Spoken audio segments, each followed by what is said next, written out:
Good. Hi, how are you? Okay, so I'm J Mike, aka Short Man Respected, aka Mr. Awesome.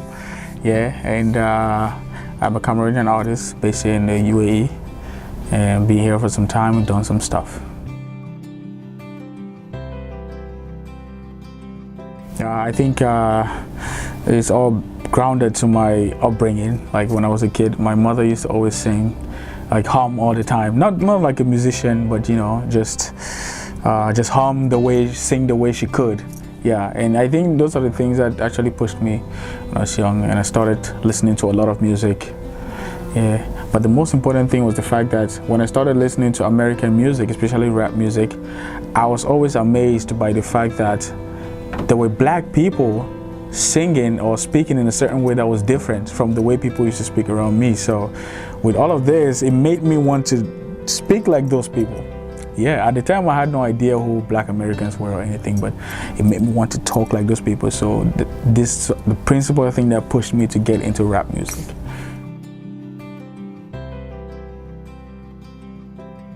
In high school, I used to only play the bongos or the congas, the drums, the tradition. Yeah, I used to play those in church and all that. Yeah, and xylophone sometimes, but I never played any keyboards or guitar or anything. Nothing. Of course, everybody wants to be great in the future. I can't say exactly what I'll do, but because I'm some kind of an erratic kind of person, I can't say exactly. But I think, yeah, definitely hoping to do something better than now, and I'm actually working on a couple of stuff. So yeah, let's see what happens. Outside of music, yeah, I do have a lot of hobbies. I'd say. Yeah, I like studying. As a matter of fact, I like reading and learning new things, like in psychology and science, like biology, in physics, astronomy especially. I'm very interested in astronomy, and you know, yeah. So, and I also like reading novels, fantasy novels, and yeah, like watching movies.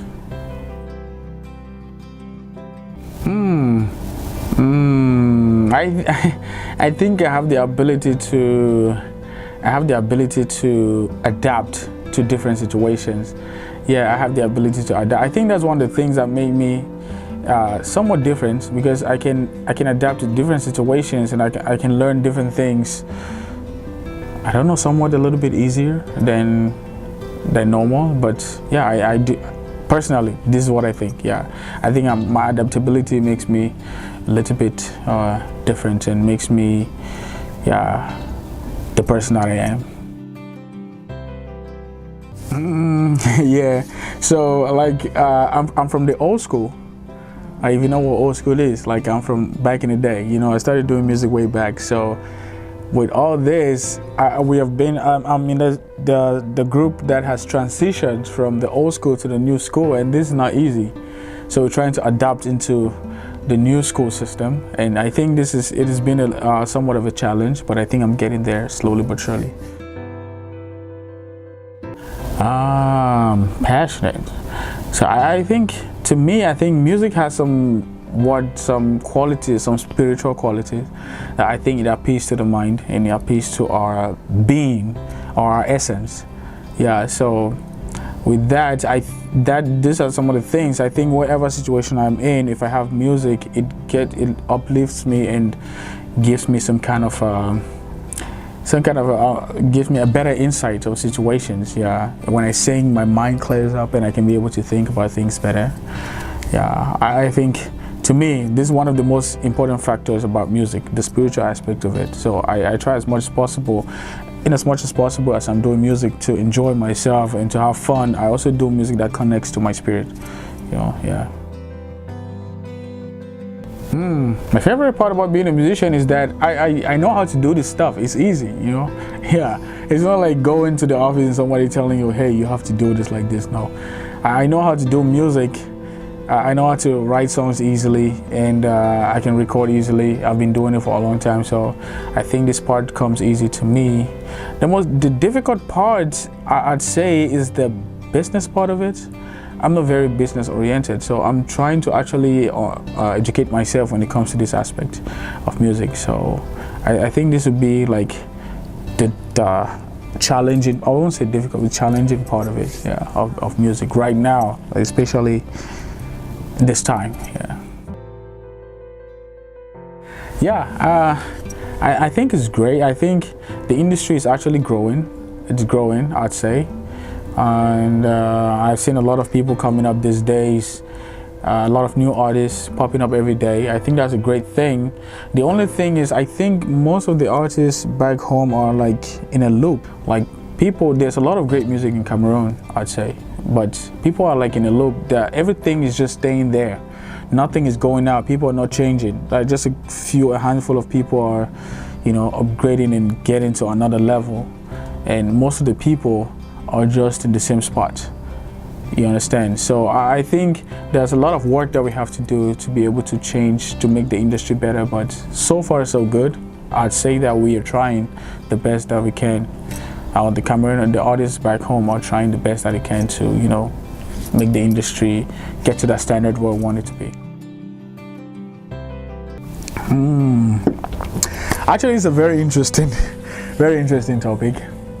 So I'd say, of course, we want our own music to go far, to go international and all that. But I think that at the end of the day, it's when you start putting it out there like a law or a must, it makes it doesn't look real. I think people should like music because they like it, and so we have to work hard on our own to promote our own music, to make people love us first, to love our own things that we do. Is because the fact that they're forcing people to listen only to Cameroonian music, I think is making a lot of people not to actually listen to it, because people are feeling like, maybe I'm just doing this because you're being forced to do it. I do believe that we are supposed to play our own songs the max, like even 100%. I'm for that, but it shouldn't be like we are trying to force people to do it.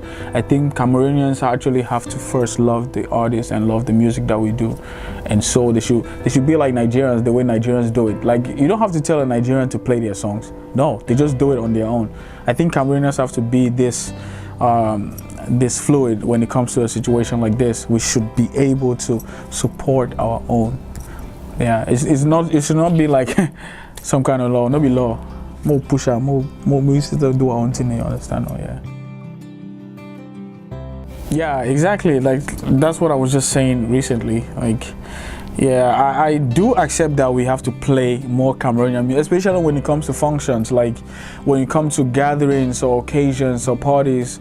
We should play our own songs more. Like, this should be the job of the DJs and all that.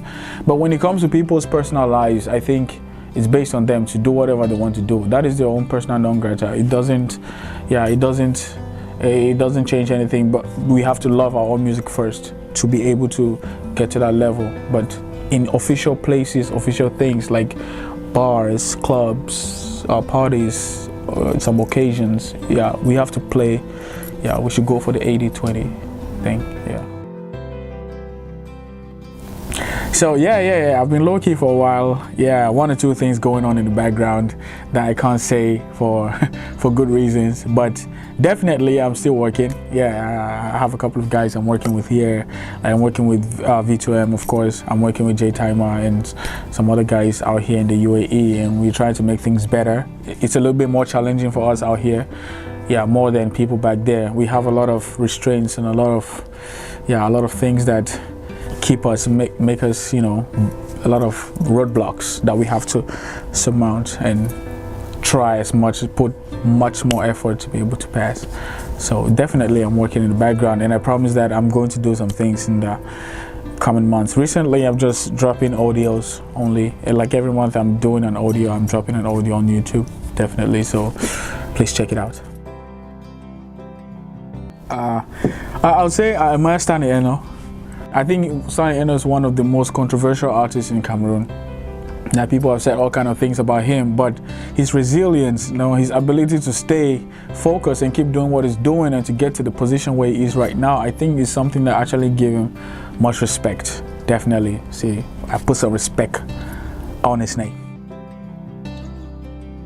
Yeah, collaboration. I think Stanley Eno definitely yes, because like I said, yeah, he's like right now. I think he's the man.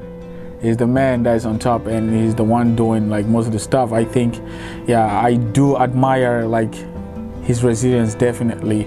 His pushfulness, like all these, he's putting his force in doing what he's doing. I think most of these things that people we say around in the neighborhoods, he's already heard about them. He knows that people are saying these things about him, but still he doesn't give up. I think if I have to do a collaboration, it would definitely be Stanley Eno right now. Yeah. Yeah. So I'm working on like the audios that I've been dropping right now. I'm doing some background work to work on the videos. So definitely before the end of the year, I promise a couple of videos that I'm going to drop. Yeah, definitely. And actually I like any human being, I think I'm a work in progress, and I'm trying to update myself every day and try to upgrade myself every day. So I have a couple of things, like the new things I'm doing right now. Yeah, they're like an upgrade from what I was doing before. Bob Marley, because I think, yeah, Bob Marley did music and he was very intelligent. Like his mind, the way he saw things was different from his perception of things, was very different from the general perception. He was somebody who was very rich, had a lot of money, had everything, but he was still very humble. Kept it. He was so humble that I don't know what adjectives to use to describe him, but I think if there was one person that I want to talk to now, like an artist dead or alive, would be Bob Marley. I think you guys should have asked about how the music industry is here in Dubai. Yeah, how the music industry works around here. So I would have loved a question like that, but yeah. The pleasure was all mine.